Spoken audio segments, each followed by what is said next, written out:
26ஆம் தேதி நைட்டு கரெக்டாக 10:30 மணிக்கு வந்து ஊராட்சி மன்ற தலைவர் தலைமையில் ஒரு 25-30 பேர் கொண்ட கும்பல் வந்து ஏரியாவில் உள்ள போகுறாங்க. மாற்றுத்திறனாளி கந்தசாமி வண்டியை ஸ்டிக்கர்ங்கிற ஒரு கலைஞர் நிறுத்தி அவர் அடிக்கிறாங்க. உள்ள உள்ள வண்டியெல்லாம் உடைக்கிறாங்க. உடைச்சிட்டு 4 வீடை தள்ளி நம்ம வீடு இருக்கு, எங்கள் அம்மா வாசல் படுத்துருக்கு, 3 கேட்டை தள்ளிட்டு எங்கள் அம்மாவை தள்ளி விட்டுட்டு கதை வாங்கி உடைக்கிறாங்க. நிறுத்தி கதவை அடிச்சுட்டு எங்கள் நெத்தியில் யாரை சத்தம் போட்டு ஓடும்போது எல்லாம் ஓடுறான். 10-15 பேர் ஓடும்போது தள்ளுமுள்ளாயிட்டு ஒரு 10 நிமிஷத்தில் ஊராட்சி மன்ற தலைவர் வந்து இறங்குறாரு. கையை மடிச்சு கட்டுறாரு, நாக்க தொட்டுறாரு. தேவடியா பயிரோல பல பயிரோல என்னடா அவங்களுக்கு அவளை துணிச்சல் வந்துட்டு வந்து வீடு தேடி வந்து சண்டை போடுற அளவுக்கு அவளை தகுதி வந்துக்கலாம். அப்படி இருக்கிற பயிரெல்லாம் வந்து திட்டுறாரு. ஒவ்வொரு டைமும் போறப்ப டீ கூட குடி, அவன் ஃப்ரெண்ட்ஸுக்கு டீ கூட வாங்கி கொடுக்க நிலைமை. இதுதான் எங்கள் ஊர் நிலைமை. ஒரு 10 பேர் போகிறோம்னா டீ கூட வாங்கி கொடுக்க 10 பேரில் எல்லாருக்கும் காசு கொடுப்பாங்க, எங்களுக்கு சேர்த்து கொடுப்பாங்க. இதனால எப்படி நினச்சி பாருங்க, டீ கூட வாங்கி கொடுக்க நிலைமை நாங்கள் இருந்து கொடுப்போம். இந்த ஊரில் ரொம்ப துன்புறுத்து சாதிய கொடுமைகள் என்ன சொல்றது. எங்களோட வயசு கீழ்பாதி பையனும் 10 வயசு கம்மியானவங்களுக்கு பேர் சொல்லி தான் கொடுக்கணும். நாங்கள் யார்ட்டையும் பேர் சொல்லி கொடுக்கூடாது, ஐயான்னு கொடுக்கணும். இதுதான் உள்ள அடக்கம். வன்கொடுமை செய்தவர் திமுக கட்சிக்கார், எம்எல்ஏ அதிமுக கட்சிக்கார். 2 கட்சியும் சேர்ந்துக்கிட்டு சாதி கொடுமைய இன்னைக்கு வரை பாதுகாக்கிறீங்கள. உங்க கட்சி தலைமைகள் என்ன செய்யும்? என்ன செய்யும்? நான் இது பதிவு பண்ணி இப்ப கிட்டத்தட்ட 5-6 நாள் ஆகுது. இது வரைக்கும் என்ன நடவடிக்கை கட்சியில் எடுத்தாங்க எனக்கு தெரியல. சமூக நீதி பேசுறது திமுக, ஆனா அதே திமுகவை சேர்ந்த அந்த பொறுப்பாளருக்கு வன்கொடுமை செஞ்சிருக்கிறார். இது கட்சிக்கு அவமானமா இருக்காரா? அண்ணாவுடைய பெயரை வைத்திருக்கக்கூடிய அதிமுக அங்க எம்எல்ஏவா இருக்கிறீங்க, ஓட்டு வாங்கிருக்கீங்க இந்த மக்கள் கிட்ட இல்லையா? உங்களுக்கு எதிர்கட்சின்னு சொல்லக்கூடிய திமுக இருக்கிறவங்க இந்த வேலையை பார்த்திருக்கிறாரு. ஏன் அவரை கைது செய்யுங்கன்னு சொல்றது முடியாதா? அப்பெல்லாம் ஜாதியா தான் சேர்த்துக்குவாங்க. அப்ப கட்சி பிரச்சனை வராது உங்களுக்கு. அப்ப கட்சியில கிடையாது. ஜாதி பிரச்சனை வந்தா எல்லாரும் கட்சி கடந்து ஜாதியா சேர்த்துக்குவாங்க. தமிழனுக்கு ஒரு பிரச்சனைனா எந்த இடத்துல வந்து நிக்காத இந்த கட்சி பிரமுகர்கள், சாதிக்கு பிரச்சனைனா எல்லாம் ஒன்னா சேர்த்து கொடுக்கக்கூடிய அவமானகரமான ஒரு கட்சி கட்டமைப்பு தமிழ்நாட்டில் இருக்கு.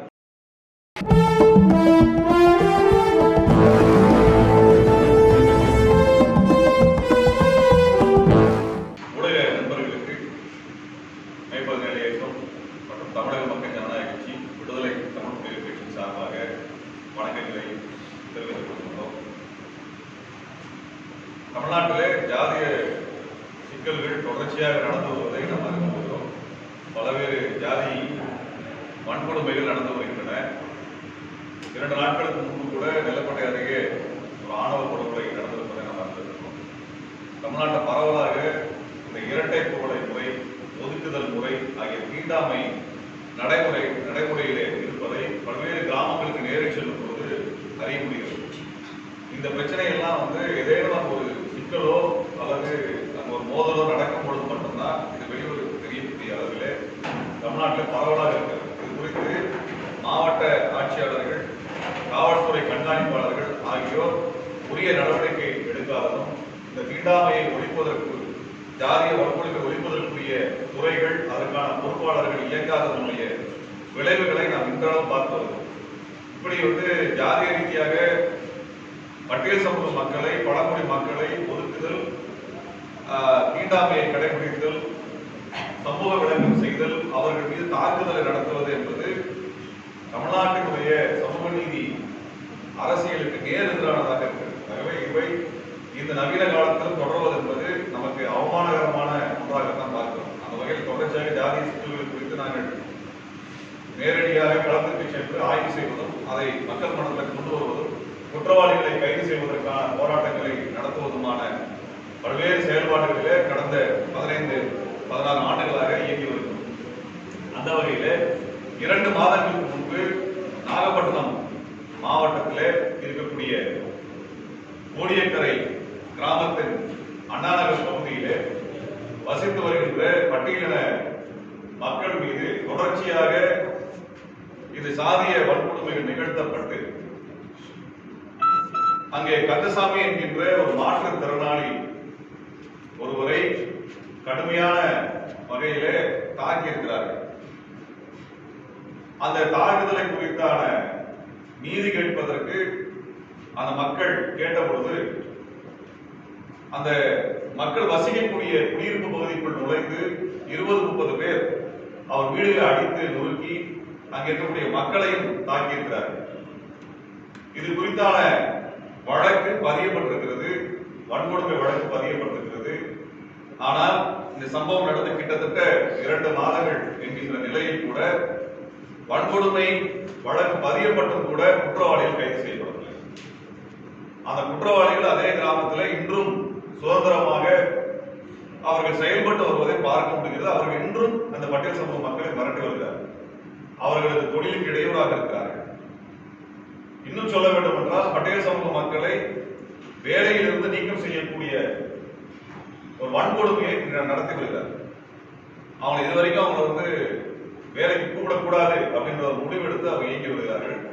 இதை ஒரு ஒட்டுமொத்த கிராம அளவிலே இது போன்ற ஒரு வன்முறையை நிகழ்த்துவதில் எந்த வெட்கமும் இன்றி இந்த வன்கொடுமை நடந்து வருகிறது. அந்த ஊரிலே சென்று கேட்ட பொழுது அங்கு இரட்டை கோலை முறை நடைமுறையில் இருக்கிறது என்று அவர்கள் சொன்னார்கள். பட்டியல் சமூக இளைஞர்களுக்கு ஆண்களுக்கு முடிவெட்டுவதில்லை. முடிவெட்டுவதென்றால் அவர்கள் வேதாரண்யம் கிட்டத்தட்ட 10 கிலோமீட்டர் தள்ளி வேதாரண்யம் சென்றுதான் முடிவெட்ட வேண்டிய நிலை அங்கு இருக்கிறது. அங்க இருக்கக்கூடிய கோவிலிலே ஒரு எல்லையை கடந்து அவர்கள் வணங்குவதற்கு செல்ல முடியாத வகையில் அங்கே கோடை போட்டு வச்சிருக்காங்க. நேரம் நானே பார்த்தேன். அந்த கோவிலுக்கு பாதிக்கப்பட்ட மண்டபத்திற்குள்ளாக அந்த சாதியை தவிர பட்டியல் சாதி குடும்பத்தினருக்கு எந்த நிகழ்வுக்கும் அவர்கள் அனுமதிப்பதில்லை. பட்டியல் சமூக மக்கள் தங்கள் இல்லத்தினுடைய நிகழ்வுக்கு அவங்க அங்கிருந்து 10 கிலோமீட்டர் தள்ளி வேதாரண்யத்துக்கு போய் தான் அங்கேதான் மண்டபத்தை பிடித்து அங்கே தங்கள் குடும்ப நிகழ்ச்சியை நடத்தக்கூடிய அளவுக்கு மிக மோசமான வன்கொடுமை அங்கே இருக்கிறது. அது மட்டுமல்லாமல் அங்கே இருக்கக்கூடிய அரசு பள்ளியிலே முதல் மதிப்பெண் பெற்ற மாணவர்கள் பட்டியல் சமூகத்தவராக இருந்தால் அந்த மாணவரை பாராட்டி ஒரு பேனர் கூட வைக்க முடியாது. ஆனால் அதே பள்ளியிலே பட்டியல் அல்லாத மாணவர்கள் யாராவது முதல் மதிப்பெண் பெற்றா அவங்க பேனர் வைக்கணும். நான் நேரம் அந்த ஊருக்கு போன பொழுது அந்த ஊர்ல இருக்கக்கூடிய ஒரு பெரிய மனிதர் என்று சொல்லப்படக்கூடிய பேனர் அங்க இருக்குது. 10 அடிக்கு பேனர் வச்சிருக்கு. ஆனால் பட்டியல் சமூக மக்கள் அந்த பேனர் வைக்க முடியாது. இதுல ரொம்ப மோசமான விஷயம் என்னன்னா, இந்த பகுதியை சார்ந்த இளைஞர் ஒரு மிகச்சிறந்த கலைஞர், அவர் ஓவியர். அவர் செய்த அந்த ஓவியம் என்பது தமிழ்நாடு அரசினுடைய நிகழ்ச்சிகளிலே பயன்படுத்தப்பட்டிருக்கு, தேர்வாகி பயன்படுத்தப்பட்டிருக்கு. கல்வி அமைச்சர் நேரடியாக அந்த கலைஞரை அழைத்து அந்த ஓவியரை அழைத்து பாராட்டி இருக்கின்றார். இப்படி ஒரு கல்வி அமைச்சர் இடத்துல வாழ்த்து பெற்ற அந்த ஓவியருக்கு மரியாதை செலுத்துகின்ற விதமாக ஒரு பேனர் வைப்பதற்கு கூட அந்த ஊர்ல அனுமதி இல்லை.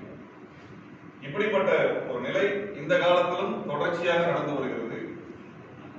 அந்த பட்டியல் சமூகத்தினுடைய மக்கள் மீது நடத்தப்பட்ட தாக்குதலை பற்றி விசாரிக்கும் நேரம் போன பொழுதே அவர் நேரடியாகவே எங்களை சுற்றி இருசக்கர வாகனத்தில் வருவதும் போவதுமாக அங்கே அவர்களுடைய ஆதிக்க மனநிலையை காட்டிக் கொண்டிருந்தார். இப்படி ஒரு மோசமான நிலை. இது குறித்து இன்றைக்கும் நாகை மாவட்டத்தினுடைய கண்காணிப்பாளர் நடவடிக்கை எடுக்காமல் இருக்கிறார். வழக்கு பதிவு செய்தாயிற்று. அவர்கள் வேதாரண்யத்தில் ஆர்ப்பாட்டம் நடத்தியிருக்கிறார்கள். கடந்த புதன்கிழமை நாகப்பட்டினத்திலும் ஆர்ப்பாட்டம் நடந்திருக்கிறது. விடுதலை சிறுத்தை கட்சியினுடைய பொறுப்பாளர்கள் இதற்கான ஒரு கண்டன ஆர்ப்பாட்டத்தை ஏற்படுத்தியிருக்கிறார்கள். மார்க்சிஸ்ட் கம்யூனிஸ்ட் கட்சியினுடைய தோழர்களும் ஒரு ஆர்ப்பாட்டத்தை நடத்தியிருக்கிறார்கள். வழக்குகளை முன்னகர்த்துவதற்கான அனைத்து உதவியும் செய்திருக்கிறார்கள். ஆனால் இதுவரைக்கும் குற்றவாளிகள் கைது செய்யப்படவில்லை. மாவட்டத்தினுடைய கண்காணிப்பாளர் இது குறித்தான உரிய பதிலை இதுவரை அளிக்கவில்லை. இதுவரைக்கும் ஏன் அவன் கைது பண்ணல அப்படிங்கிறதுக்கான பதிலை அளிக்கல.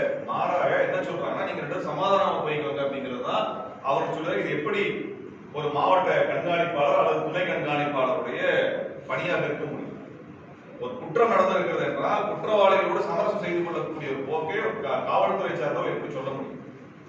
இப்படிப்பட்ட ஒரு மோசமான நிலை இருக்கிறது. இந்த சம்பவம் நடந்து கிட்டத்தட்ட 1 மாதம் கழித்துதான் பல்வேறு துறையை சார்ந்தவர்கள், ஆதி திராவிட நலத்துறையை சார்ந்தவர்கள், மனித உரிமை அமைப்பை சார்ந்த மனித உரிமை கமிஷனை சார்ந்தவர்கள், அரசினுடைய நிறுவனத்தை சார்ந்தவர்கள்லாம் வந்திருக்கிறாங்க. நம்ம போராட்டிக்கு முதல் நாள் தான் வந்துட்டு போயிருக்கிறாங்க. அவர்கள் வந்து ஆதி திராவிட நலத்துறை இல்லைங்களா, ஆதி திராவிட நலத்துறையில வந்து பட்டியல் சமூக இளைஞர் ஒருத்தர் கூட்டிட்டு போய் முதல் முறையாக அந்த ஊர்ல அவருக்கு சவரம் செய்திருக்கிறார். அதிகாரிகளை வைத்துத்தான் அந்த சலூன் கடையில சவரம் செய்யக்கூடிய அளவுக்கு நிலைமை மிக கீழ்த்தரமாக இருப்பதற்கான அடிப்படை காரணம் மாவட்ட நிர்வாகம். அந்த மாவட்டத்துக்கு, மாவட்ட ஆட்சியாளர்களுக்கு காவல்துறை கண்காணிப்பாளருக்கு எந்தெந்த கிராமங்களில் தீண்டாமை கடைபிடிக்கிறது என்பதை கண்டுபிடிக்க முடியாத விஷயம்லாம் இல்லை. எல்லா இடத்துல உளவுத்துறை இருக்கிறீங்க. நான் நேரடியாக அந்த கிராமத்திற்கு சென்று அதுக்குன்னா அந்த கிராமத்தில் நடந்த வன்முறை குறித்து வீடியோக்கள் வெளிவந்தது. அந்த வீடியோக்களுக்கு பிறகு அங்க நடவடிக்கை எடுக்கப்பட்டதாக விசாரித்த பொழுது இதுவரை கைது செய்யப்படவில்லை என்ற தகவல் தெரிந்தவுடன் நான் நேரடியாக சென்றேன். அப்படி சென்ற அந்த களத்துல என்ன நடந்து விசாரிச்சுட்டு வந்ததுக்கு பின்னாடி அந்த கிராமத்து மக்களிடத்துல உளவுத்துறையும் காவல்துறை அதிகாரிகள் சென்று எப்படி மேம்பதல் இயக்கத்துக்கும் திருமுருகன் காந்திக்கும் இந்த ஊர் பிரச்சனை தெரிஞ்சது, யார் கூட்டு வந்தீங்க என்று விசாரித்த காவல்துறை அதே ஊரிலே இந்த குற்றவாளியாக பதிவு செய்யப்பட்டிருக்கக்கூடிய லட்சுமணன், சுப்பிரமணியன் மற்றும் ராஜ்குமார், ஆகாஷ் உள்ளிட்ட 4 குற்றவாளிகளை இதுவரை கைது செய்யல. அப்ப காவல்துறைக்கு தெரியாம இந்த வன்கொடுமை நடக்கிறது. காவல்துறை இந்த வன்கொடுமைக்கு உடந்தையாக இருக்கிறது.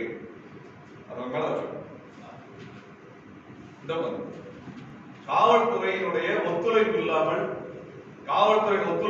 இந்த தீண்டாமை கொடுமை எல்லாம் நடப்பதற்கு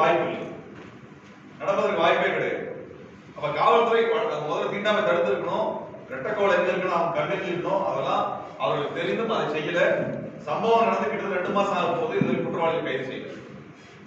இப்படிப்பட்ட ஒரு மோசமான நிலைக்கு தமிழ்நாட்டிலே இருக்கும் காவல்துறையிலே பெரும்பாலான அதிகாரிகள் துணை போகிறார்கள். எந்த அதிகாரியா இருந்தாலும்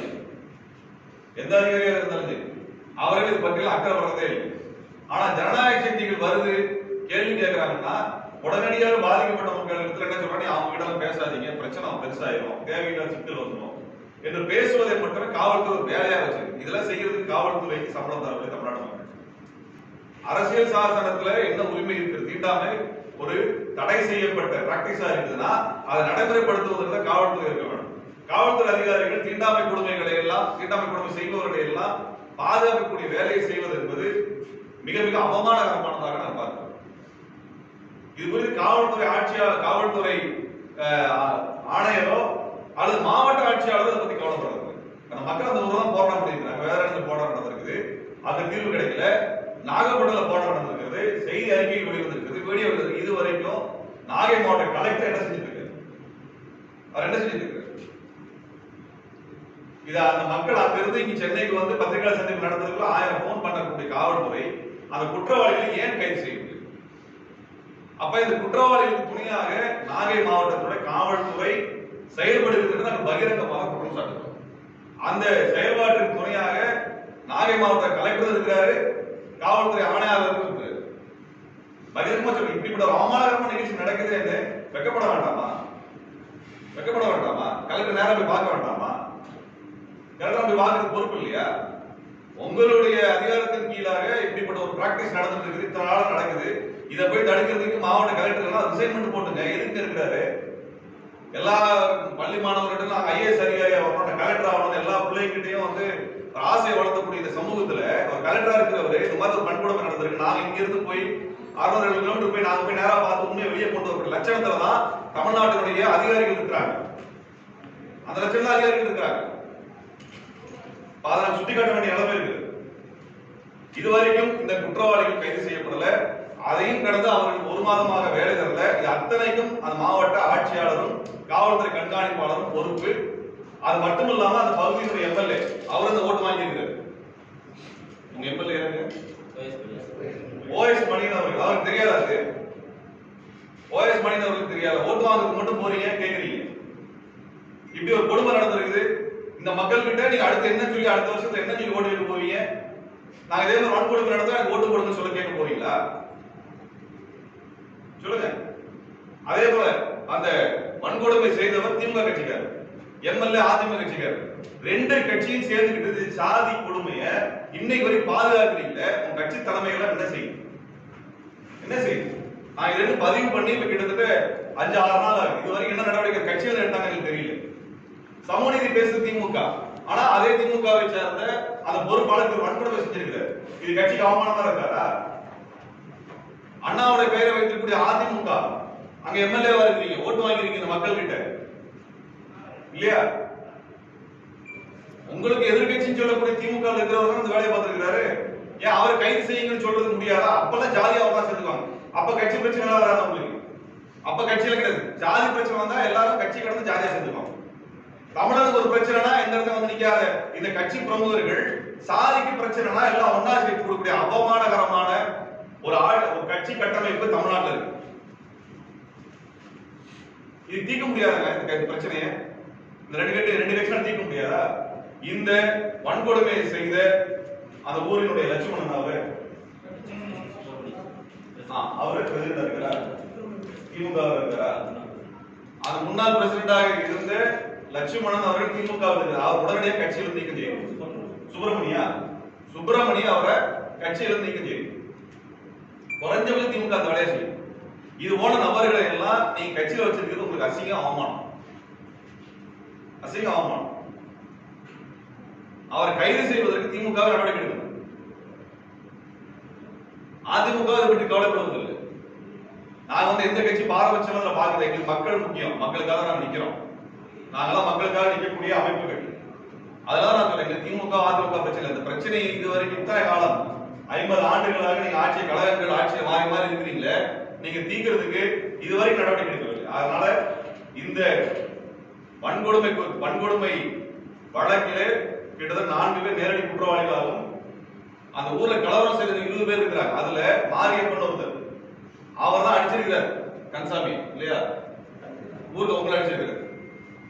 அவர் அடிச்சிருக்க வீடு வந்து அடிச்சிருக்கிறார். மாரியப்பன் மேல அந்த எஃப்ஐஆர்ல அவரோட பேரை சேர்க்காம தவிர்த்திருக்கிறது காவல்துறை. மாரியப்பன் பேர் கிடையாது. ஏன்னா மாரியப்பன் வெளிநாட்டுக்கு போயிட்டு வர்றாரு அப்படிங்கிறதுனால அவர் மேல வழக்கு பதிவு பண்ணா வெளிநாடு போக முடியாது, வெளிநாடு போய் வர முடியாது என்கின்ற காரணத்தினால் காவல்துறை அவர் பாதுகாத்து குற்றவாளியை பாதுகாத்திருக்கு.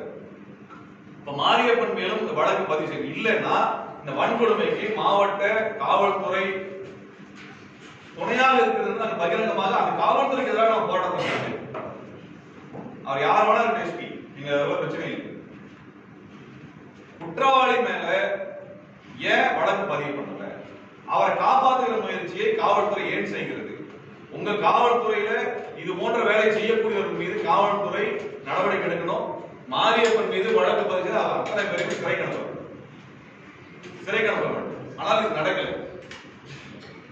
இந்த சம்பவத்திலே பாதிக்கப்பட்ட மக்கள் சார்பாக திரு லோகநாதன் அவர்கள் அங்க என்ன ஊர் என்ன நடந்ததுன்றதை பதிவு பண்ணார். தயவு செய்து இந்த மக்கள் அந்த கிராமத்திலிருந்து, தமிழ்நாட்டினுடைய ஒரு முனையில் இருக்கக்கூடிய கிராமத்திலிருந்து பல நெருக்கடிகளுக்கு நடுவில் உள்ளூர் சேர்ந்திருக்காங்க. அவன் பிரச்சனை சொல்றதுக்காக வந்திருக்கிறாங்க. அவனால தொழில் போக முடியல. அந்த குழந்தைங்க போய் ஒரு சுதந்திரமாக பள்ளிக்கூடத்தில் மரியாதையோடு கல்வி கற்க முடியல. கோவிலில் சென்று சுயமரியாதையோடு வணங்க முடியல. இவ்வளவு சிக்கலை இந்த காலத்தை எதிர்கொண்டு மக்கள் பேசுவதை தயவு செய்து ஊடகங்கள் வெளியுறவுக்கு கொண்டு போய் சேர்க்க வேண்டும் என்று நாங்கள் கேட்டுக்கொள்கிறோம். அந்த கிராமத்தின் சார்பாக திரு லோகநாதன் அவர்கள் அங்கு நடந்த சிக்கலை சுருக்கமாக உங்களிடம் பதிவு செய்தார்.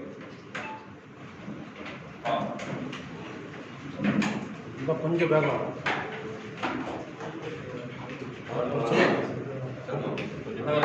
கோடியக்கரை நகர் வந்திருக்கேன்.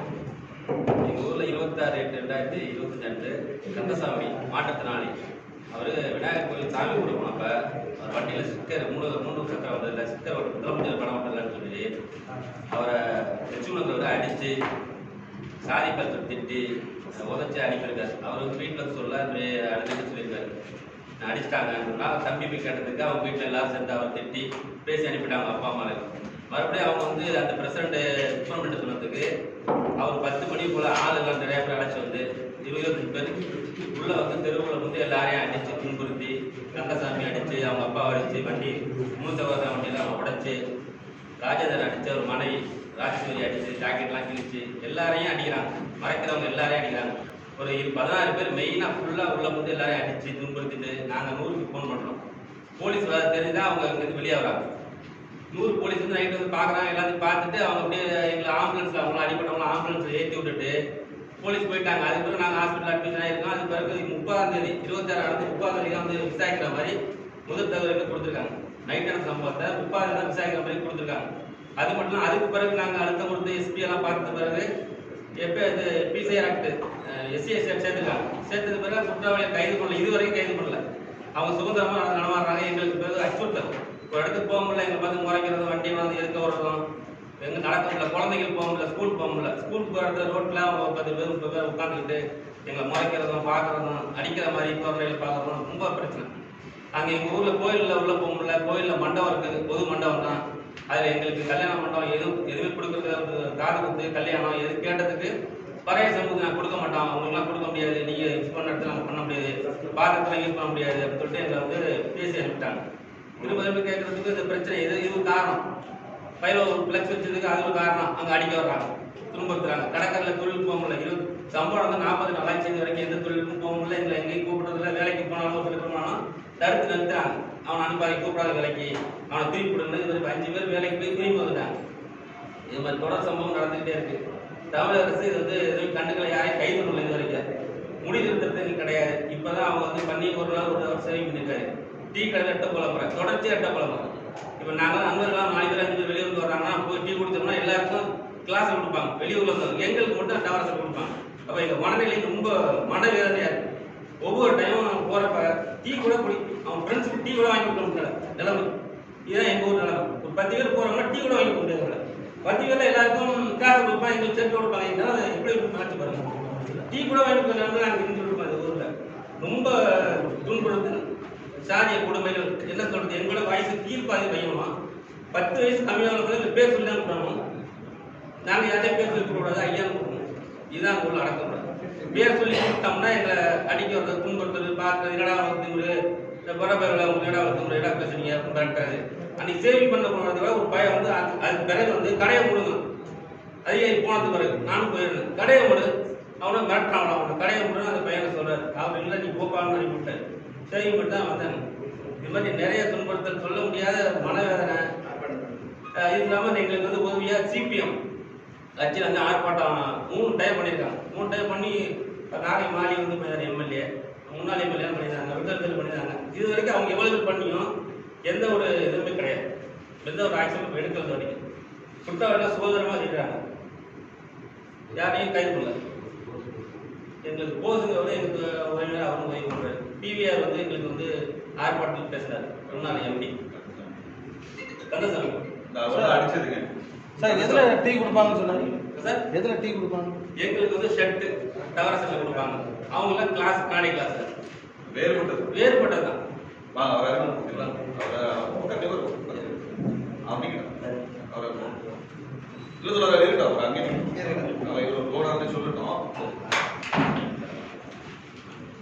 அவர் தான் கந்தசாமி. இவர் தான் வந்து மாற்றுத்திறனாளி. இவர் தான் அடிச்சிருக்கிறாங்க. மோசமா அடிச்சு அவர் வந்து பாதிக்கப்பட்டிருக்காரு. இவரே நேரடியா தாக்கப்பட்டு மருத்துவமனையில சேர்ந்ததுக்கு பின்னாடி தாக்கினவங்க தரப்புல இருந்து ஒரு வழக்கு இவருக்கு எதிராக பதிவு பண்ணியிருக்காங்க. காவல்துறை பதிவு பண்ணி. அது என்ன வழக்கு கொஞ்சம் சொல்லுங்க. அது இவர் வந்து தாலியா மனைவி தாலியை அறுத்துட்டான்னு சொல்லிட்டு வழக்கு பதிவு பண்ணியிருக்காங்க. அதை ஒரு எந்த ஒரு ஆக்ஷனுக்கு அப்படி வச்சிருக்காங்க. இந்த இது எடுக்கிறதோட அதையும் அப்படி வச்சிருக்காங்க. இவரை கொஞ்சம் எரிவு பாருங்க. இவர் கால் பாருங்க, அவர் கால் சின்ன தெரியல, டக்குன்னு விழுந்தாலே கால் உடைஞ்சிடும். அவர் காலில் அன்னைக்கு தட்டி விட்டு 5 நாள் ஹாஸ்பிட்டல் அட்மிட் இருந்தார். மேல் வச்சு நாகப்பட்டினம் போயிருக்காரு. இது போல நடந்து ஒரு காவல்துறை எந்த ஒரு ஆக்ஷன் எடுக்கல. இப்படி இருக்கக்கூடிய ஒருத்தர் அங்க செயின் பறிப்புல ஈடுபட்டாருன்னு ஒரு வழக்கு காவல்துறை பதிவு பண்ணிருக்குன்னா காவல்துறை நம்ம என்னன்னு சொல்லுங்க. காவல்துறை என்னன்னு சொல்லுங்க. இந்த லட்சணத்துல தான் தமிழ்நாடு காவல்துறை இயங்கிட்டு இருக்கு கிராமப்புறங்கள். இவங்க காவல்துறை உதவி இல்லாம இந்த ஜாதிய வன்முறை நடக்காது. இப்படிப்பட்ட ஒருத்தர் செயின் பறிப்புல ஈடுபட்டாரு, அதுவும் சொந்த கிராமத்தில் ஈடுபட்டாருன்னா நம்புற மாதிரி இருக்கு. ஆனா வழக்கு பதிவு பண்ணி வைக்கிறது.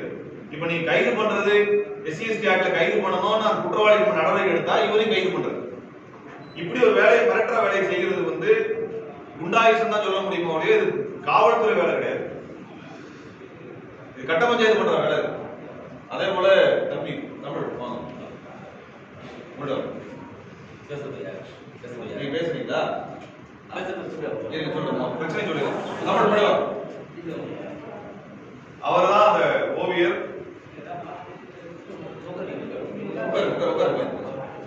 அதான் ஓவியர். இவர் பண்ண ஓவியம் வந்து தமிழ்நாடு அரசால் தேர்ந்தெடுக்கப்பட்டு தமிழ்நாடு கல்வி அமைச்சர் அவர் நேரடியா திரு அன்பில் மகேஷ் அவர்கள் அவர் நேரடியா பாராட்டியிருக்காரு. இவரை பாராட்டுனா அந்த புகைப்படத்தை அந்த ஊர் மக்கள் ஊர்ல ஒரு பிளெக்ஸ் வைக்கணும் விரும்பி இருக்கிறாங்க. இதுல என்ன தப்பு இருக்கு? அந்த ஊர்ல இருக்கக்கூடிய அவரும் திமுக தான் இல்லையா? சுப்பிரமணியம் திமுக தான். இவர் திமுக அமைச்சர் தான் அந்த மரியாதை பெற்றிருக்கிறாரு. இவருக்கு அந்த மாதிரியான ஒரு பேனர் வைக்கிறதுல ஊர்ல என்ன கௌரவம் குறைஞ்சு போயிருப்பது, அது கொஞ்சம் கூட இருக்கிறாங்க.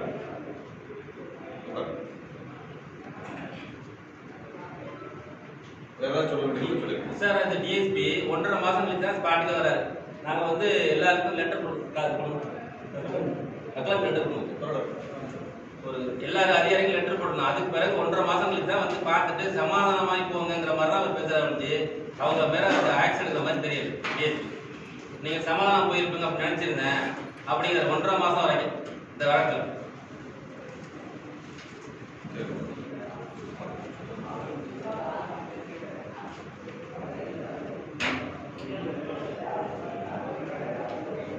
அந்த ஊர் மக்கள் வந்து இது மாதிரி நிறைய சம்பவங்களை சொல்லிட்டு இருக்காங்க, தொடர்ச்சி சொல்றாங்க.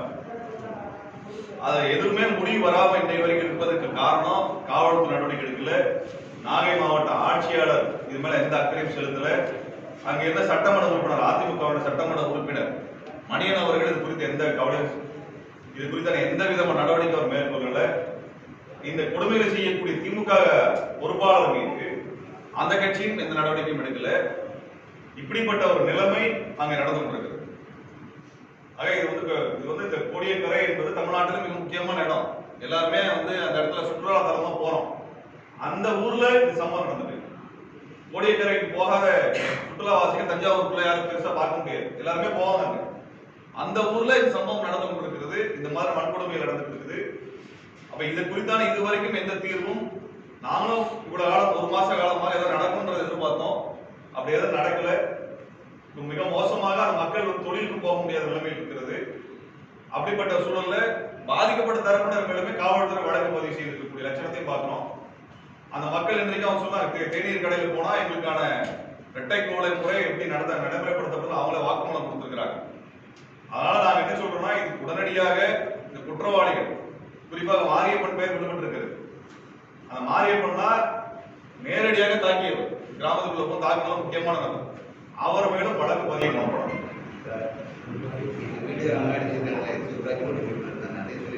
வாங்க நீங்க வாங்க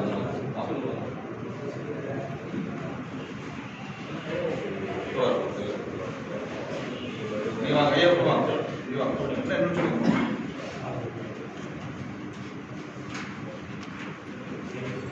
சொல்லுங்க. அனைவரும் வணக்கம். எக்ஸி ஊராட்சி மன்ற உறுப்பினர் 5வது அண்ணா பகுதியில் 26ஆம் தேதி நைட்டு கரெக்டாக 10:30 மணிக்கு வந்து ஊராட்சி மன்ற தலைவர் தலைமையில் ஒரு 25-30 பேர் கொண்ட கும்பல் வந்து ஏரியாவில் உள்ள போகுறாங்க. மாற்றுத்திறனாளி கந்தசாமி வண்டியை ஸ்டிக்கர்ங்கிற ஒரு கலைஞர் நிறுத்தி அவர் அடிக்கிறாங்க. உள்ள உள்ள வண்டியெல்லாம் உடைக்கிறாங்க. உடைச்சிட்டு 4 வீடை தள்ளி நம்ம வீடு இருக்கு, எங்கள் அம்மா வாசல் படுத்திருக்கு, 3 வீட்டை தள்ளிட்டு எங்கள் அம்மாவை தள்ளி விட்டுட்டு கதை வாங்கி உடைக்கிறாங்க. நெத்தில கதவை அடிச்சுட்டு எங்கள் நெத்தியில் யாரை சத்தம் போட்டு ஓடும்போது எல்லாம் ஓடுறான். 10-15 பேர் ஓடும்போது தள்ளுமுள்ளாயிட்டு ஒரு 10 நிமிஷத்தில் ஊராட்சி மன்ற தலைவர் வந்து இறங்குறாரு. கையை மடிச்சு கட்டுறாரு, நாக்க தொடுக்கிறாரு. தேவடியா பயிரோட பல பயிரோட என்னடா அவங்களுக்கு அவளை துணிச்சல் வந்துட்டு வந்து வீடு தேடி வந்து சட்டை போடுற அளவுக்கு அவளை தகுதி வந்துக்கலாம். அப்படி இருக்கிற பயிரெல்லாம் பண்ணி திட்டுறாரு. திட்டி உடனே தரணும் வந்துட்டு என்னை அடிச்சுட்டாரு. நெஞ்சில் காயம் இருப்பாரு, இன்னும் இந்த காயம் நெஞ்சில் இருக்கு. எங்கள் அம்மா வீட்டுக்காரனோட சாக்கெட்டு, எங்கள் அம்மா வீட்டுக்காரம்மா பிடிச்சி அடிச்சு சாக்கெட்டு, அதோட சாக்கெட்டு கிழிஞ்சிருக்கு பாருங்க. நல்லா இருக்கு. என்னுடைய பெரியனை பாருங்க. அன்னைக்கு நைட்டு 26ஆம் தேதி நடந்த சம்பவம் அது. அன்னைக்கு இந்த பெரியனை அடிச்சு இந்த சாக்கெட்டையும் எங்கள் அம்மா வீட்டுக்காரம்மா அவங்களோட சாக்கெட்டு அவனை பிடிச்சி தள்ளி கிழிச்சு சாக்கெட்டையும் கிழிச்சு இது பண்ணி ஊராட்சி மன்ற தலைவரோட அரங்கேற்றம் இது. அதுக்கு கூட பணத்துக்கு கூட நம்ம ஊர் மக்கள்லாம் நம்ம கூட வந்து எல்லாம் ஒன்றா ஒத்துழைப்பு செஞ்சு நம்ம 108 ஆம்புலன்ஸில் ஏற்றி நம்மளை அங்கேயே அனுப்பாங்க. 7 நாள் அட்மிஷனில் இருந்தோம். அது வரைக்கும் போலீஸ் எதுவுமே எடுக்காமல் 30ஆம் தேதி வந்து தான் பார்த்த மாதிரியும் செஞ்ச மாதிரியும் ஒரு கேஸ் சாதா கேஸ் எஃப்ஐஆர் பண்ணிட்டாங்க. நாங்கள் இதெல்லாம் தாங்க முடியாதுன்னு சொல்லிட்டு அடுத்து கிளம்பி எஸ்பி பார்த்துட்டு வருவேன். எஸ்பி இன்ஸ்பெக்டராக பார்த்து ஒன்றா ஆர்டர் எஃப்ஐஆர் காப்பி கொடுத்தாங்க. அந்த ஆர்டர் எஃப்ஐஆர் காப்பி வாங்கிட்டு இதுவரை எந்த ஒரு அரெஸ்ட்டுமே பண்ணலை. அதுக்கு ஒருவே விடுதலை சிறுத்தையில் சாலை முறையில் ஒன்று பண்ணாங்க. சிபிஎம் வந்து முற்றுகை போராட்டம் பண்ணியிருக்கிறாங்க. அதில் பிஜி ராஜேந்திரன் அவர்கள் நாங்கள் எந்த தகவலும் சொல்லாமல் எங்களுக்காண்டு ஒரு உண்மையை தெரிஞ்சுக்கிட்டு கோடியக்கரில் தலித்து மக்களுக்கு இவ்வளோ பெரிய சம்பவம் நடந்து தானாகவே காதல் எடுத்துக்கொண்டு வந்து ஒரு வேதாளத்தில் பேசுகிறார். பெரிய அதுக்கான ஒரு செய்தியாக போயிட்டு சிபிஎம் பண்ணுறாங்க. அவருக்கு பின்னாடி இவரும் வந்து பண்ணுறாங்க. இது எங்களுக்கெல்லாம் பெரிய ஒரு எடுத்துக்காட்டு. வேதாளமே ஒரு உற்று நோக்கிறதா நீங்கள் பார்க்குது. ஏன்னா இவ்வளோ பெரிய பிரச்சனை அந்த ஊரில் இருக்கு நடந்திருக்குங்கிறது நாங்கள் சொல்லாமே தலைவர் காலுக்கு போய் அது வந்து இப்படி செஞ்சிருப்பாங்க, அந்த ஊரில் நடந்திருப்பாங்கிறது உண்மைங்கிறத வந்து பேசிட்டு இருக்காங்க அந்த இடத்துல. அதனால பத்திரிகை நண்பர்கள்லாம் இல்லை எங்கே யாருமே அந்த இடத்துல நியாயம் தர மாதிரி உங்களை என் கூட கேட்டுருக்கோம்.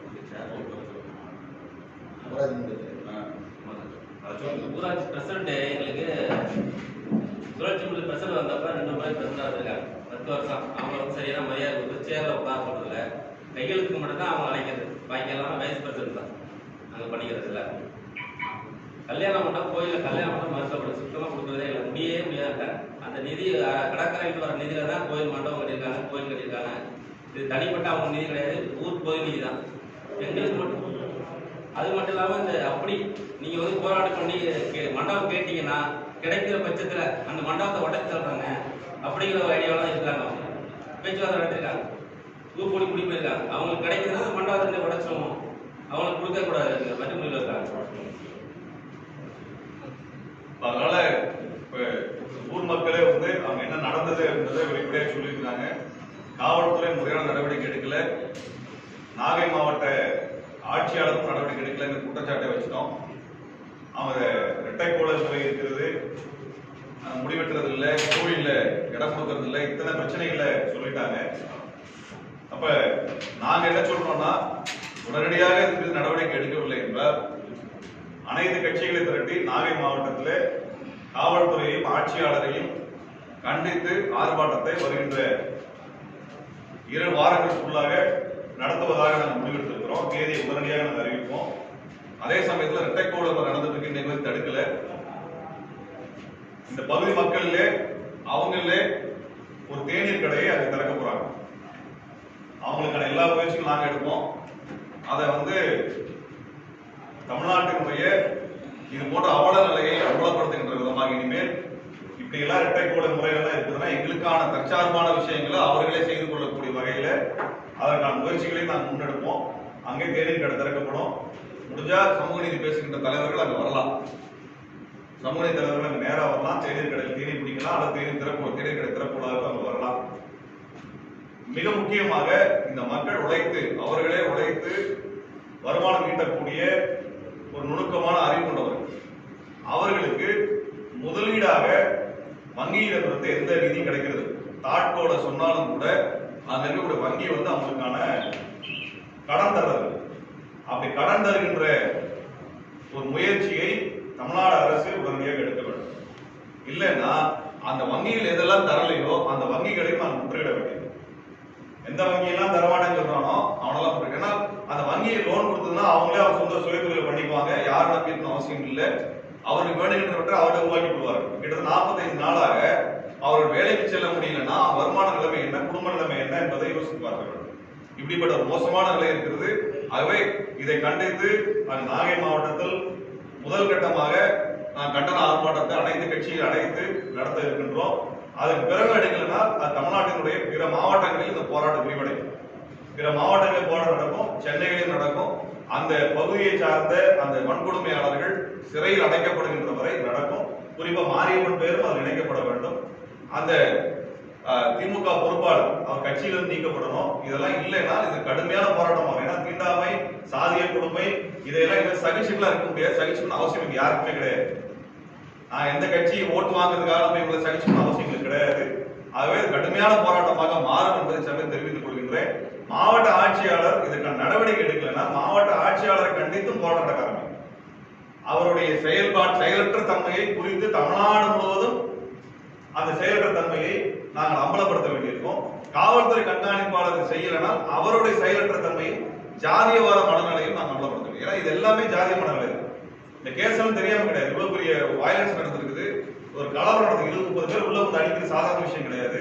அத்தனை பேர் அரெஸ்ட் பண்ணி இன்னைக்கு வரைக்கும் போட முடியாத காவல்துறை ஆணையாளர் எதுக்கு இருக்கிறாருன்னு எங்களுக்கு தெரியல, எஸ்பி எதுக்கு இருக்கிறாருன்னு தெரியல, டிஎஸ்பி எதுக்கு இருக்கிறாங்கன்னு தெரியல, அந்த கலெக்டர் எதுக்கு இருக்கிறாருன்னு தெரியல. இவங்களெல்லாம் பதவி நீக்கம் செஞ்சா தப்பே கிடையாது. ஏன்னா இந்த நபர்கள் மற்ற மாவட்டத்துக்கு போனா இதே ஜாதிய வன்கொடுமை செய்யக்கூடியவர்களை பாதுகாப்பார். இவர்கள்லாம் எதுக்கு ஐஏஎஸ் ஐபிஎஸ் படிக்கிறாங்க எனக்கு தெரியல.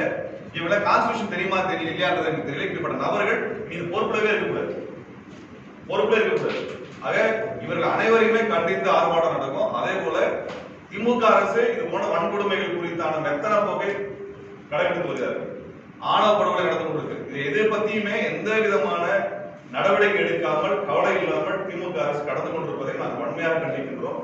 அந்த பகுதி சட்டமன்ற உறுப்பினர் அதிமுக சட்டமன்ற உறுப்பினர் அவையும் நாங்கள் வன்மையாக கண்டிக்கிறோம். அனைத்துக்கும் எதிரான போராட்டம் நடக்கும். திரும்பவும் சொல்லிக்கிறோம், அங்க டீ கடை திறப்போம். இதற்கு எதிரான ஒரு எதிர்வினையாக அது இருக்கும். அந்த மக்கள் சுயமரியாதைக்காக டீ கடை இனிமேல் டீ கடை பிடிக்க கூடாதுங்கிற முடியல அந்த டீ கடை திறக்கிறதுக்கு வழியை பார்ப்போம். இந்த அதிகாரிகளுக்கு எதிராகவும் கட்சிகளுக்கு எதிராகவும் ஆர்ப்பாட்டம் போராட்டம் நடக்கும். தமிழ்நாடு நடக்கும்.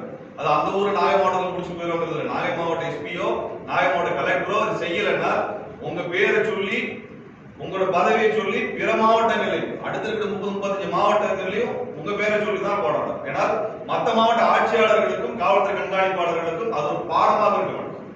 அதனால அது நடக்கும். நீங்க மற்ற அமைப்புகளை போல மற்ற கட்சிகளை போல எங்களை எல்லாம் நீங்க கடந்து போய்விட முடியாது.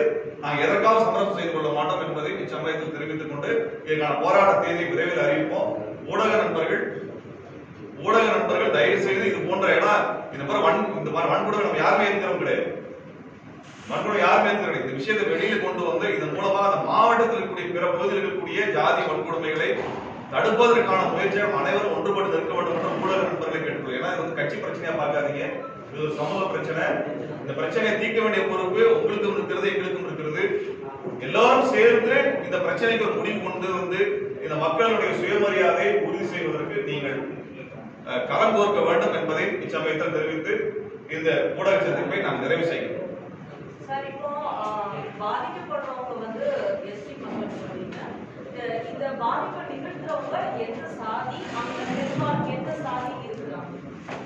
சூரிய வேளாளர் சமூகத்தை பின்பற்றாங்க. அவங்க தான் இந்த வன்கொடுமை நடத்துறாங்க. சூரிய வேளாளர் பிள்ளை, சூரிய வேளாளர் பிள்ளை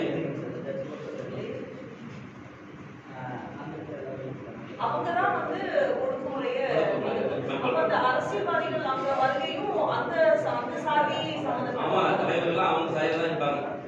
எங்களை கட்சி கொடி பிடிக்கிறதுக்கோசம் இதுதான் வச்சுக்கிறாங்க. சூரிய வேளாளர் சமூகத்தை சேர்ந்தவர்கள் தான் இதை பண்றாங்க. அது அந்த கோயிலே ஸ்டிக்கராகவே போட்டிருக்காங்க. நாங்கள் எடுத்து புகைப்படமா வெளியிட்டு அந்த என்னுடைய முகநூலே போட்டிருக்கோம், எங்க அமைப்புகளே பக்கத்திலே போட்டிருக்கோம். அந்த கோவில வேளாளர் சமூகத்துக்கு பாதிக்கப்பட்டது மட்டுமே வெளிப்படையாக போட்டிருக்காங்க. அதெல்லாம் நடக்கக்கூடிய விஷயம் தான். இந்த நிகழ்வுல விடுதலை தமிழ் புலிகள் கட்சியினுடைய தோழர் செருகை சுரேஷ் அவர்கள் நேரடியாக திருவாரூர் வந்திருக்காங்க. தமிழக மக்கள் ஜனநாயக கட்சியினுடைய தோழர் ராஜசேகர் அவர்கள், தோழர் கே ஷெரீப் தலைமையில் இயங்கக்கூடிய தமிழக மக்கள் ஜனநாயக கட்சியுடைய பொறுப்பாளர் அவர்கள் வந்திருக்கிறாங்க. இன்னும் மற்ற அமைப்புகளுக்கு நாங்கள் அழைப்பு கொடுத்திருக்கோம். அது உடனடியாக ஏற்பாடு செய்த காரணத்தினால் பிற அமைப்புகளால் பங்கேற்க இயலவில்லை. விடுதலை தமிழ் புலிகள் கட்சியினுடைய மரியாதைக்குரிய தோழர் வீரமணி அவர்கள் சென்னை மாவட்ட பொறுப்பாளர், அவர் பங்கேற்கிறார். இது தமிழ்நாட்டினுடைய பல பகுதிகளில் அழைப்பு கொடுத்திருக்கோம். அதனால தமிழ்நாட்டினுடைய பல அமைப்புகள் இந்த போராட்டத்தில் இறங்கும். உடனடியாக ஒரு கைது செய்து, குறிப்பாக மாரியம்மன் பேர் காப்பாற்றிருக்கிறாங்க. கந்தசாமி மேல போட்டப்பட்ட வழக்கு ரத்து செய்யப்படும். இது ரொம்ப அசிங்கமா இருக்கு. காவல்துறை பண்ண ஒரு மாற்றுத்திறனாளி மேல செயின் ஸ்நாச்சிங் கேஸ போட்டிருக்காங்கன்னா அது என்னத்த அந்த காவல்துறை பேர் தெரியல. காவல்துறை இந்த லட்சத்தில் இருக்குன்னு சொல்லிட்டு அதனால இந்த வழக்கு அவர் மேல வழக்கை ரத்து செய்யணும். உரிய நட்டையீடு அந்த குடும்பத்துக்கு கொடுக்கப்படணும். அது தவிர இந்த குற்றவாளிகள் 20க்கும் மேற்பட்ட குற்றவாளி அனைவருமே சிறைப்படுத்தப்படணும். வன்கொடுமை தடுப்பு சட்டம் சிறைப்படுத்த இது எல்லாருமே இதை அக்கௌண்டபிளா மாற்றணுங்கிறதா நம்முடைய என்ன. இது ஒரு ஃபாலோ அப் மெட்டீரியலும் நீங்களும் பார்க்கணுங்கிறத நான் சொல்றோம். இந்த செய்திக்கு அப்புறமா இது என்ன நடந்தது அப்படிங்கிற பார்க்கலன்னா மறுபடியும் அவர்கள் நெருக்கடிக்குள்ளாகும். காவல்துறை முதலமைச்சருடைய நேரடி கட்டுப்பாட்டில் இருக்கக்கூடிய ஒரு எஸ்பி ஐபிஎஸ் ஆஃபீஸர் ரேங்க்ல இருக்கிறோ அது தெரிஞ்சு நடவடிக்கை எடுத்துருக்கீங்க. முதலமைச்சருடைய ஒரு நேரடி கவனத்துக்கு கொண்டு போகிறதுக்கு அடுத்த விதமாக என்ன நடவடிக்கை? இப்போ அசம்பிளி செஷன் தான் நடக்குது. ஸோ ஏதாவது அசம்பிளியில் இஷ்யூஸ் எதாவது ரைஸ் பண்ணுறதுக்கு ஏதாவது இது சம்பந்தமாக பாதிக்கப்பட்ட மக்களே முதலமைச்சருடைய கவனத்திற்கு கொண்டு செல்கின்றவர்கள் நேரடி தபால் கொடுக்கிறாங்க. இப்ப ஆர்ப்பாட்டம் நடந்திருக்கு, போராட்டம் நடந்திருக்கு. இந்த ஊடக சந்திப்பை முதலமைச்சர் கவனத்துக்கு கொண்டு போவதற்காக தான் ஊடக சந்திப்பு தயவுசெய்து. அதனால நீங்க செய்தியை கொண்டு போன சொல்றோம். சட்டமன்றத்தில் தோழமை கட்சிகளிடத்துல பேசி இந்த இஷ்யூவை சட்டமன்றத்தில் எழுப்புவதற்கான முயற்சிகளை நாங்கள் மேற்கொள்கிறோம். அது வரக்கூடிய சட்டசபையில அது விவாதத்துக்கு வருவதற்கான எல்லா முயற்சிகளும் மேற்கொள்றோம். ரெண்டாவது, இது ஒரு குறிப்பிட்ட பிரச்சனை மட்டுமல்ல, தமிழ்நாட்டில் நடக்கக்கூடிய ஜாதிய பிரச்சனை. அதுல காவல்துறை செயலற்ற தன்மையில் இருப்பது, காவல்துறை ஜாதியவாதிகள் துணையாக இருப்பது குறித்தான கேள்விகளுக்கு எழுப்புவதற்கான முயற்சிகள் நாங்கள் நிர்வாக திறமையில வந்து ஒரு பெரும் சிக்கல் இருக்கு. அட்மினிஸ்ட்ரேஷன்ல இருக்கக்கூடிய ஐஏஎஸ் ஐபிஎஸ் ஆஃபீஸர் தான் இது போன்ற நிறைய சிக்கல்கள் உருவாக்குறதுக்கு காரணமா இருக்காங்கன்னு எதிர்கட்சிகள் ஒரு விமர்சனம் இருக்கிறாங்க. இப்போ நீங்க சொல்லக்கூடிய பட்டியலின மக்கள் மீதான தாக்குதல், போராடக்கூடிய தூய்மை பணியாளர்களை வந்து அரெஸ்ட் பண்றது, இந்த மாதிரி நிறைய விஷயங்கள் வந்து அட்மினிஸ்ட்ரேஷன் லெவலில் நடக்கக்கூடிய பிரச்சனைகள் அப்படின்றாங்க. அது அப்படிதான் இருக்குன்னு பாக்குறீங்களா? நான் இந்த ஆட்சி வந்து முதல் வருடத்துல இது கருத்து சொன்னோம். காவல்துறை திமுகவினுடைய கட்டுப்பாடுகள் இயங்குவது போல தெரியவில்லை என்பதை அன்றைக்கு நாங்கள் தெரிவித்தோம். அவர் தன்னிச்சையாக நடத்துறாங்க. பல இடங்கள்ல அவர்களாக முடிவு செய்கிறார். இப்ப வக்பு திருத்த சட்டம் அது வந்து மோடி கொண்டு வந்த திருத்த சட்டத்துக்கு எதிராக தமிழ்நாடு அரசு முடிவெடுத்திருக்கிறது. சரிங்களா? தமிழ்நாடு அரசு வக்பு திருத்த சட்டத்தை ஏற்றுக்கொள்ளவில்லை.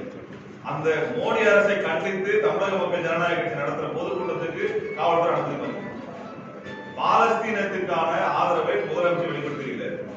அந்த பாலஸ்தீனுக்கு ஆதரவை வெளிப்படுத்தும் விதமாக நடத்தின ஆர்ப்பாட்டத்தை தடுத்து கைது பண்ணியிருந்தது வேலூர் காவல்துறை. அப்ப முதலமைச்சர் என்ன நடவடிக்கை, என்ன நிலைப்பாடு எடுக்கிறாரோ அது நேர் எதிர் நிலைப்பாடு காவல்துறை எடுக்குது.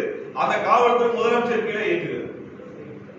அப்ப இன்னைக்கு காவல்துறை அதிகாரிகள் தன்னிச்சையாக அவர்களும் சங்கிகளாக தான் இருக்கிறார். பெரும்பாலும் அவர்களுக்கு வந்து தமிழ்நாட்டினுடைய நிலைப்பாட்டுக்கு நேர் எதிராக இருக்கிறார். இது பல இடங்கள் நாங்க வந்து பார்த்து வருகிறோம். காவல்துறையில நீங்க ஒரு தகவலை சொன்னா முதல்ல தகவல் பிஜேபிக்கு தான் போகுது. பிஜேபி காரங்க தான் முதல்ல தெரியுதே ஒழிய திமுக தெரியுற மாதிரி எனக்கு தெரியல. ஆனால் இது பகிரங்கமான குற்றச்சாட்டு நாங்க காவல்துறையோ அதிகாரிகளோ ஒன்றிய அரசுக்கு பாஜக அரசுக்கு வேலை செய்வதாக நடந்து கொண்டிருக்கிறது. இது வந்து வெளிப்படையான உண்மை. பள்ளி மாணவர்களிடையே இந்த மாதிரி சாதிய பிரச்சனை இருக்குன்னு சொன்னீங்க. அப்போ வகுப்பறையில இடத்த மாற்றி வைக்கிறது, இல்லைன்னா சத்தமும் கொடுக்கும்போது வித்தியாசம் பண்றது, அந்த மாதிரி ஏதாவது நடக்குதா? இன்னொன்னு இரட்டை கொலை அந்த விஷயங்கள் சொன்னீங்க. ஸோ அது மாதிரி கலப்பு திருமணங்கள் செய்தா அதனுடைய சிக்கல்களும் அங்கே இந்த மாதிரி இருக்குது. இது வரைக்கும் எத்தனை அந்த மாதிரி விஷயங்கள் நடந்திருக்கு? இதுவரை எங்கள் ஊரில் கலப்பு திருமணம் நடக்கும். சோழி விழாவுக்கு எங்களுக்கு திருமணம் நடக்கல, அது மாதிரி நடந்ததில்லை. ஸ்கூலில் இது மாதிரி சம்பவம் நடந்திருக்கு. பசங்களை அடிச்சுக்கிறது நடந்திருக்கு. பெற்றோர்கள் போய் சமாதானப்படுத்தி வச்சிருக்காங்க. அதாவது அவங்க இப்பயும் சின்ன பிள்ளைங்க தூண்டி விடுறாங்க. சாரி, நம்மளாம் மேய்ச்சாதி, அவனை மதிக்கக்கூடாது, அவனை பேசக்கூடாது அப்படிங்கிறது ஆரம்பிச்சு விடுறாங்க. அந்த பசங்களோட வெளிப்பாடு நமக்கு தெரியும். நம்மளுக்கு பழகாம போகிறது, கொஞ்சம் கூட்ட வச்சிருந்தா நம்ம வடாட்டா ஏடா வடாங்க, நான் மேலா ஜாதி, நீ பிரிச்சாதி, வடாங்க கூட அப்படின்னு நாங்கள் ஆரம்பிக்கிறாங்க. ஒரு 8th கிளாஸ் 10th கிளாஸ் முடிச்சாலே அந்த கொண்டுறாங்க. வாடகை கூட்டா இந்த வாடகை கூட்டோட நான் மேல்ஜாதி ஐயா சொல்லுது. அதே மாதிரி ரொம்ப அதிகமான நடக்குமுறைலாம் இருக்கு. எங்கேயும் பார்த்தா நடக்குது. பேர் சொல்லி கூடாது, ஐயான்னு தான் கூப்பிடணும். இந்த மாதிரி நிறைய பாதிப்புகள் நடக்கிற இடத்துல கல்வி முக்கியமான பிரதானமா இருக்குது. ஒரு அதிகார வர்க்கத்துக்கு வரணும் அப்படிங்கும் போது இங்க மேற்கல்வி எந்த அளவுக்கு நீங்க முக்கியத்துவம் கொடுக்குறீங்க? உங்க அந்த எஸ்சில வந்து எந்த அளவுக்கு எஜுகேஷன் வந்து இங்க நிறைய பேர் படிக்க ஆரம்பிக்கிறாங்க? அதாவது ஒரு அதிகார வர்க்கத்துக்குள்ள வரணும் அப்படின்ற அளவுக்கு எந்த அளவுக்கு கொடுக்கப்படுது? பசங்களாம் படிக்கிறாங்க, மேலே படிக்கிறாங்க தான். ஆனால் ஊரில் எந்த ஒரு அரசு பணியுமே கொடுக்குறது எங்கள் சாதாரண வேலைக்கு வரும்போது அவங்களுக்கு தான் எல்லாமே வேலையை எடுத்துவாங்க. எங்களுக்கு கொடுக்குறது துப்புரவு பணியாளர் வேலை மட்டும் தான் எங்கள் ஆளுக்கு கொடுக்குறாங்க பண்ணுச்சு. பாக்கி எந்த பணியுமே அதில் அவங்க தான் எல்லாமே எடுத்துக்கிறாங்க. அது மாதிரி சங்கங்கள் கூட்டுறவு சங்கங்கள் வரும்போது அவங்க தான் இந்த தலைவர் பணி எல்லா பொறுப்பையும் எடுத்துக்கிறாங்க. எங்களுக்கு ஏதாவது ஒரு கோட்டாவடி பணியில் ஒரு பஸ் சீட் எடுத்துட்டு ஏதாவது ஒன்றுமே இல்லாத ஒன்றும் முடியாதவங்களுக்கு கொடுத்து அவங்க எங்களை வச்சுக்கிறாங்க. அப்படிதான் ஊராட்சி மீனவ கூட்டுறவு சங்கத்தில் எலெக்ஷன் வரல அவங்க வந்து தனிப்பட்ட எலெக்ஷன் நடத்துறது, நீ தலைவர் நீ பொருளாளர் அப்படின்னு அவங்களே பிரித்து எடுத்துக்குவாங்க. அப்படிதான் பண்றாங்க. எங்களை ஏதாவது ஒரு ஆள் கொடுக்கணுங்கிற முறைக்கு ஒரு ஆளுக்கு ஒன்றும் இல்லாதவங்க தான் கொடுக்குறாங்க. எல்லா முடிவுகளும் அவங்க தான் எடுப்பாங்க. அது கட்டுப்பட்டவங்க எதுவுமே எங்களால் கேட்க முடியாது. கேட்டாலே எங்கள் மேலே அடிநடி பிரச்சனை. இது வந்து மொத்தமாக அடித்து கலவாமனத்தில் பிரச்சனை வருது. தனிப்பட்ட முறையில் எல்லாருமே அடிக்கிறாங்க. ஒருத்தன் போய் அவன் பேசலாம் அடித்தான் அப்படின்னு சொல்லி முடிச்சு விட்றாங்க. கடற்கரை மீன் பிடிக்கிற இடத்துல மீன் பிடிச்சான், வலைய பக்கத்தில் வலைய வச்சான், கடலில் அடிக்கிறது. இது மாதிரி நிறைய தொடருது இந்த ஊரில். எங்களால் 40 நாளாக எந்த ஒரு வருமானமும் இல்லை. கடற்கரைக்கு வேலைக்கு போனாலும் ஒரு சில பேர் வேலைக்கு போனால் திருப்பி அனுப்புறாங்க. பிரச்சனை பண்ணுறீங்க, நீங்கள் ஒத்து வரல, சார்ந்து வாழ்றீங்க எங்கிட்ட. அதனால நீங்கள் எங்கள் அடிமையாக தான் இருக்கணும், உங்களுக்கு வேலை கிடையாது. உங்களால நிறைய பேர் கடற்கரை வேலை பார்த்தவங்க, கம்பெனி வேலை பார்த்தவங்கலாம் அனுப்பினாங்க. அவங்களாம் வேலை இல்லாமல் தான் வீட்டில் இருக்காங்க.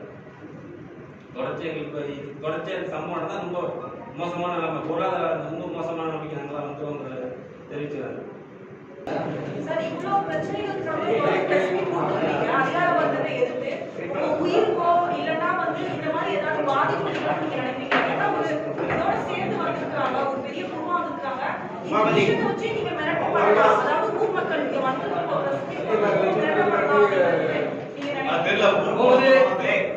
இப்பொழுது சம்பவம் இருக்கு. பைக்ல பின்தொடர்றது, ஏன்னா இது வந்து வேற முடியாத 6 கிலோமீட்டர் காடு உள்ள காடுக்குள்ள தான் போகணும் அப்படிங்கும்போது அவங்க இதில் பின்தொடர்றாங்க பைக்ல. நம்ம சமூகம் நடக்கலாம், எங்களுக்கு தீர்க்க ஆபத்து இருக்கலாம், என்னன்னு சொல்ல முடியாது தான். இந்த பிரஸ் மீட்க்கு அப்புறம் ஒரு பாதிப்பு கண்டிப்பா ஏற்படலாம். இருக்கும். ரெண்டு சுருக்கமா சொல்லி ஓகே சார். நாகை மாவட்டம் கோடியக்கரை அண்ணாநகர் பகுதியில் வசிக்கக்கூடிய பட்டியல் சமூக மக்கள் மீது அந்த ஊரில் வசிக்கக்கூடிய ஆதிக்க சமூகத்தினர் வீடு புகுந்து தாக்குதல் நடத்தியிருக்கிறார்கள். 20க்கும் அதிகமான பேர் தாக்குதல் நடத்தி கிட்டத்தட்ட 2 மாதங்கள் ஆன பின்பும் கூட குற்றவாளிகள் வன்கொடுமை தடுப்பு சட்டத்தின் கீழாக கைது செய்யப்படவில்லை. இது நேரடியான விசாரணையை அதிகாரிகள் செய்த பிறகு கூட பட்டியல் சமூக மக்கள் மீது நிகழ்த்தப்பட்ட இந்த வன்முறைக்கு எந்த விதமான காவல்துறை நடவடிக்கையோ கைது நடவடிக்கையோ மேற்கொள்ளப்படவில்லை. மாறாக இதுல கடுமையாக தாக்கப்பட்ட கந்தசாமி என்கின்ற மாற்றுத்திறனாளி அவர் மீது ஒரு வழக்கை, பொய் வழக்கை காவல்துறை பதிவு செய்திருக்கிறது. இந்த குற்றவாளிகளை கைது செய்யாததும் பாதிக்கப்பட்ட மக்கள் மீதே வழக்குகளை பதிவு செய்யக்கூடிய நிலை நடந்து வருவதை அந்த பகுதி மக்கள் தெரிவித்தார்கள். அதை கள ஆய்வின் மூலமாக உண்மை என்று நாங்கள் கண்டறிந்தோம். இது தவிர அந்த ஊரிலே இரட்டை கோலை முறை இருக்கிறது. அங்கே இருக்கக்கூடிய முடிதிருத்தும் கடைகளிலே அவர்கள் அனுமதிக்கப்படுவதில்லை. கோவில்களிலே அவர்கள் முறையாக அனுமதிக்கப்படுவதில்லை. அந்த பள்ளி மாணவர்கள் அவர்கள் வெற்றி பெற்று விட்டால் அது குறித்தான எந்த பதாகைகள் வைப்பதற்கு அனுமதி இல்லை. அந்த கிராமத்தைச் சேர்ந்த ஒரு கலைஞர், ஓவியர், அவர் தமிழ்நாடு அரசினால் மரியாதை செலுத்தப்பட்டிருக்கிறார் அல்லது அவருக்கான மரியாதை கொடுக்கப்பட்டிருக்கிறது. கல்வி அமைச்சர் நேரடியாக அவரை பாராட்டி இருக்கிறார். இந்த பாராட்டு செய்தியை கூட அவர்களால் அந்த கிராமத்தில் பதாகை வைத்து அவரை அங்கீகரிப்பதற்கான அனுமதியை கூட அந்த ஆதிக்க சமூகமாக இருக்கக்கூடிய சோழிய வெள்ளாள சமூகம் அனுமதி மறுக்கிறது. இப்படியாக பட்டியல் சமூகத்தின் மீது இப்படி ஒரு ஆதிக்கத்தை செலுத்துகின்ற இந்த நபர்கள் பல்வேறு கட்சிகளை சார்ந்தவர்களாக இருக்கிறார்கள். குறிப்பாக திமுகவை சார்ந்த பொறுப்பாளரும் அதிலே முதல் குற்றவாளியாக இருக்கிறார். இந்த குற்றச்செயலை செய்த மாரியப்பன் என்பவர் மீது வழக்கு பதிவு செய்யப்படும். அவர் பாதுகாக்கப்பட்டிருக்கிறார்.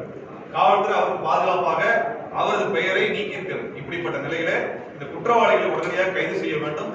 அந்த இரட்டை கோலை முறை உள்ளிட்ட தீண்டாமை கொடுமைகள் உடனடியாக முடிவு கொண்டு வரப்படாமல் இருப்பதை கவனம் கொண்டு வருகிறோம். ஆகவே செயலற்ற நிலையில் இருக்கக்கூடிய திமுக அரசையும் மாவட்ட ஆட்சியாளரையும் மாவட்ட கண்காணிப்பாளரையும் கண்டித்து வருங்காலத்தில் இன்னும் அடுத்த 2 வாரங்களில் ஒரு மாபெரும் போராட்டத்தை நாங்கள் அந்த மாவட்டத்தில் நடத்த இருக்கின்றோம். அனைத்து கட்சி சார்பாக அந்த போராட்டம் நடத்த இருக்கும். அதற்கு பிறகும் அந்த மாவட்ட ஆட்சியாளர், காவல்துறை கண்காணிப்பாளர் நடவடிக்கை எடுக்கவில்லை என்றால் அனைத்து மாவட்டத்திலும் தலைநகரத்திலும் போராட்டம் மிகப்பெரிய அளவிலே நாங்கள் எடுத்துச் செல்வோம் என்பதை இச்சமயத்திலே தெரிவித்துக் கொள்கிறோம். இலட்சியத்தால் ஒன்றுபட்டு உன்னை கொண்ட மக்களே வரலாற்றை படைப்பார்கள்.